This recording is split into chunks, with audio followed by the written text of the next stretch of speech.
സ്വർണ്ണക്കൊള്ള നടക്കുന്ന അതേ 2017 അടൂർ പ്രകാശും ആന്റണിയും ശബരിമല നിലനിൽക്കുന്ന പത്തനംതിട്ട ജില്ലയിലെ MP ആണ്, പത്തനംതിട്ട ലോക്സഭയിലെ MP ആണ്. ഇവർ രണ്ടുപേരും ചേർന്ന് ഉണ്ണികൃഷ്ണൻ പോറ്റിയെയും ഈ സ്വർണം വാങ്ങിയ വ്യവസായിയെയും എന്തിനാണ് സന്ദർശിച്ചത്? ഇവിടെ ഈ ഗൂഢാലോചന നടക്കുമ്പോൾ തന്നെ മാർക്കറ്റ് കണ്ടെത്താൻ ഉണ്ണികൃഷ്ണൻ പോറ്റിയും വ്യവസായിയും സോണിയാഗാന്ധിയാണ് സമീപിച്ചത്. അതിന് കാരണമുണ്ട്.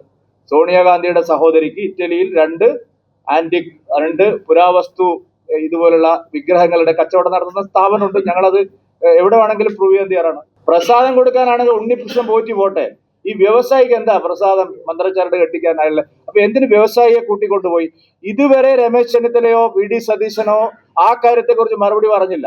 കാരണം ഈ വിവാദം പബ്ലിക് ഡൊമൈനിൽ കൊണ്ടുവന്നത് ശ്രീമാൻ രമേശ് ചെന്നിത്തലയാണ്. അദ്ദേഹത്തോടാണ് വ്യവസായി പറഞ്ഞിരിക്കുന്നത് 5000-10000 കോടിയുടെ ഇടപാട് നടന്നിരിക്കുന്നു, ഇത് പുരാവസ്തു കച്ചവടമാണ് നടന്നിരിക്കുന്നത്, ഇത് ഒറിജിനൽ ഗോൾഡിന്റെ വിലയുമായി ബന്ധപ്പെട്ട ഒരു അഴിമതിയല്ല.